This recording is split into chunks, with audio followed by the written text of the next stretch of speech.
So this video is about absolute ownership and qualified ownership. Absolute ownership means that you own it and nobody else owns it. Qualified ownership means that you share ownership with somebody else. So if you title your car, you have qualified ownership with the state that you title the car with. If you buy a car off the street, you have absolute ownership. When I bought my car is in Maryland. If I title my car goes to the state of Maryland. What people don't know is that Maryland and the state of Maryland are foreign nations. In my case, there's 3 foreign nations: Maryland, the federal government, and the state of Maryland. So by me being a representative of Khalid, I'm in Maryland. That means I'm foreign to the federal government and the state of Maryland. So my car is foreign to the state of Maryland and the federal government, which means that if I title my car, the state of Maryland is the creditor and Khalid is the debtor.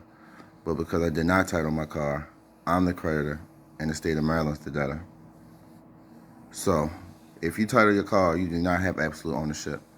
If the state is telling you have absolute ownership, they're lying to you. When that lawyer said that you had absolute ownership, he's lying. He's not going to send an affidavit saying that he has absolute ownership if he titles his car. I guarantee you, if you asked him to send you an affidavit, he wouldn't do it because he's not ready to go to jail. Because he would definitely go to jail for lying, and that's perjury under oath. So when you buy a car off the street, you have absolute ownership. If you title the car, you have qualified ownership. Now, the deals with transportation. Transportation is commerce between foreign nations. Commerce cannot exist till there's a contract.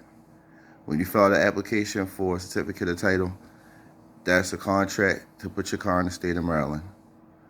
When you put your car in the state of Maryland, then your car is engaged in transportation and it becomes a vehicle. Before you title the car, it was a vehicle, and it was an automobile. If it's an automobile, then you're only traveling. You can't drive an automobile. You could drive a vehicle, but you can't drive an automobile. It deals with rights and privileges. Transportation is a privilege because driving a motor vehicle is a privilege. The only way you can engage in transportation is to have a contract with a state corporation, federal corporation, or to title your car. The restrictions come when you title your car because it's qualified ownership. I know nobody's going to prove this wrong. If y'all going to troll, y'all going to troll. I don't care. But nobody's going to prove me wrong. So until somebody proves me wrong, these videos is going to keep coming. That's the difference between absolute and qualified ownership.